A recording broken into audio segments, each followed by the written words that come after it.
ಹಾಗೆ ವಿದ್ಯಾರ್ಥಿಗಳೇ ನೋಡಿ, ಅರ್ಥಶಾಸ್ತ್ರಕ್ಕೆ ಸಂಬಂಧಪಡುವಂತಹ ನೋಡಿ ಪೂರಕ ಪರೀಕ್ಷೆಯಲ್ಲಿ ಎರಡು ರೀತಿಯ ಒಂದು ಲೆಕ್ಕಗಳು ಬಂದಿದ್ದು. ಅಂದರೆ ಬಹಳ ವಿದ್ಯಾರ್ಥಿಗಳು ಇಲ್ಲಿ ಕನ್ಫ್ಯೂಸ್ ಆಗ್ತಾರೆ. ಯಾಕಂದರೆ ಇಲ್ಲಿ ಒಂದು ಪ್ಲಸ್ ಮಾಡಬೇಕು, ಒಂದು ಮೈನಸ್ ಮಾಡಬೇಕಾಗುತ್ತೆ. ಎರಡು ಪ್ರಾಬ್ಲಮ್ಸ್ 4 ಅಂಕಗಳಿಗೆ ಕೇಳ್ತಾರೆ ಇದ್ದಾವೆ. ನೋಡಿ, ಫಸ್ಟ್ ನಿಮಗೆ ಈ ಒಂದು ಪ್ರಾಬ್ಲಮ್ ಪೂರಕ ಪರೀಕ್ಷೆಯಲ್ಲಿ ಬಂದಿತ್ತು. ಮಾರಾಟದ ಪ್ರಮಾಣ 0, 1, 2, 3, 4, 5, 6, 7 ಕೊಟ್ಟಿದ್ದಾರೆ.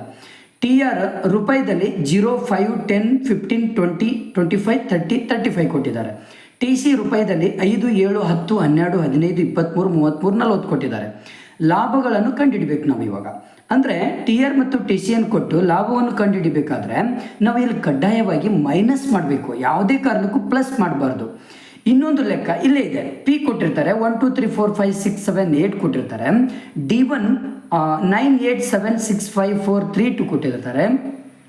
D2 24, 20, 18, 16, 14, 12, 10, 8 ಕೊಟ್ಟಿರ್ತಾರೆ. ಇಲ್ಲಿ ಮಾರುಕಟ್ಟೆ ಬೇಡಿಕೆಯನ್ನು ಕಂಡುಹಿಡಿ ಅಂತ ಹೇಳ್ತಾರಲ್ವಾ, ಇಲ್ಲಿ ನಾವು ಪ್ಲಸ್ ಮಾಡಬೇಕಾಗತ್ತೆ. ಈ ಒಂದು ಪ್ರಾಬ್ಲಮ್ಮೇ ಬೇರೆ, ಈ ಪ್ರಾಬ್ಲಮ್ಮೇ ಬೇರೆ. ಎಲ್ಲಿ ಲಾಭವನ್ನು ಕಂಡುಹಿಡಿಬೇಕಾಗಿರುತ್ತೆ ಅಲ್ಲಿ ಮೈನಸ್ ಮಾಡಬೇಕು, ಎಲ್ಲಿ ಮಾರುಕಟ್ಟೆ ಬೇಡಿಕೆಯನ್ನು ಕಂಡುಹಿಡಿಬೇಕಾಗಿರುತ್ತೆ ಅಲ್ಲಿ ಪ್ಲಸ್ ಮಾಡಬೇಕು. ಎರಡೂ ಕನ್ಫ್ಯೂಸ್ ಆಗ್ತದೆ. ಹಾಗಾಗಿ ನಿಮಗೆ ಈ ಒಂದು ವಿಡಿಯೋದಲ್ಲಿ ನಾನು ಕ್ಲಿಯರ್ ಮಾಡ್ತಾ ಇದ್ದೇನೆ. ಬನ್ನಿ ಹಾಗಾದರೆ TR ಏನು ಕೊಟ್ಟಿದ್ದಾರೆ? 0 ಇದೆ.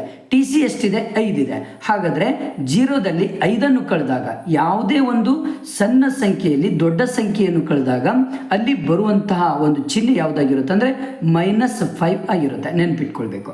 ನೆಕ್ಸ್ಟ್ ಇಲ್ಲಿ 5 ಇದೆ. 5ರಲ್ಲಿ 7 ಹೋದರೆ ಎಷ್ಟು? -2 ಬರುತ್ತೆ. 10ರಲ್ಲಿ 10 ಹೋದರೆ 0 ಬರುತ್ತೆ. Next TR 15, TC 12. 15ರಲ್ಲಿ 12 ಹೋದರೆ 3 ಬರುತ್ತೆ. ಇಲ್ಲಿ ಯಾವುದೇ ಕಾರಣಕ್ಕೂ ಮೈನಸ್ ಚಿಹ್ನೆ ಬರೋದಿಲ್ಲ. ಯಾಕಂದರೆ ಇಲ್ಲಿ TR ಮೊದಲಿನ ಸಂಖ್ಯೆ ದೊಡ್ಡ ಸಂಖ್ಯೆ ಇದೆ, ಇಲ್ಲಿ TC ಸಣ್ಣ ಸಂಖ್ಯೆ ಇದೆ. ದೊಡ್ಡ ಸಂಖ್ಯೆಯಲ್ಲಿ ಸಣ್ಣ ಸಂಖ್ಯೆಯನ್ನು ಕಳೆದಾಗ 3 ಬರುತ್ತೆ, ಯಾವುದೇ ಕಾರಣಕ್ಕೂ ಮೈನಸ್ ಬರಲ್ಲ. 20ರಲ್ಲಿ 15 ಹೋದರೆ 5 ಬರುತ್ತೆ. 25ರಲ್ಲಿ 23 ಹೋದರೆ 2 ಬರುತ್ತೆ. 30ರಲ್ಲಿ 33 ಹೋದರೆ -3 ಬರುತ್ತೆ. 35ರಲ್ಲಿ 45 ಎಷ್ಟು? -5 ಬರುತ್ತೆ.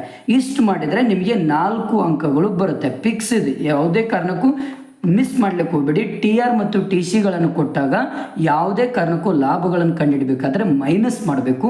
TR ಬೆಲೆಗಳಲ್ಲಿ TC ಬೆಲೆಗಳನ್ನು ಕಳೆದಾಗ ನಮಗೆ ಲಾಭ ಸಿಗುತ್ತೆ, ಮಿಸ್ ಮಾಡ್ಲಿಕ್ಕೆ ಹೋಗ್ಬೇಡಿ. ಓಕೆ, ನೆಕ್ಸ್ಟ್ ಇನ್ನೊಂದು ಕೊಟ್ಟಿದ್ದಾರೆ. P ಕೊಟ್ಟಿದ್ದಾರೆ. D1 ಮತ್ತು D2 ಕೊಟ್ಟು ಮಾರುಕಟ್ಟೆ ಬೇಡಿಕೆಯನ್ನು ಕಂಡುಹಿಡಲಿಕ್ಕೆ ಹೇಳ್ತಾರೆ.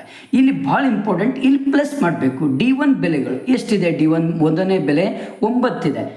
D2 ಮೊದಲನೇ ಬೆಲೆ ಎಷ್ಟಿದೆ? 24 ಇದೆ. 24, 9 ಎಷ್ಟು? 33.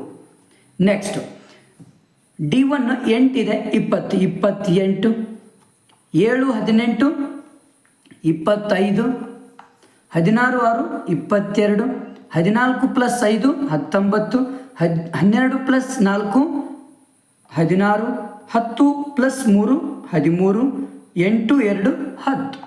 ಇಷ್ಟು ಮಾಡಿದರೆ ಇದಕ್ಕೂ ಕೂಡ ಇಷ್ಟು ಮಾರ್ಕ್ಸ್ ಬರುತ್ತೆ, ನಿಮಗೆ 4 ಅಂಕಗಳು ಬರುತ್ತೆ. ಓಕೆ, ಇಷ್ಟು ಇಂಪಾರ್ಟೆಂಟ್. ಓಕೆ, ಎಲ್ಲ ರೀತಿಯ ಪ್ರಾಬ್ಲಮ್ಸ್ಗಳನ್ನು ಇಲ್ಲಿ ಹೇಳ್ಕೊಡ್ತಾ ಇದ್ದೇನೆ.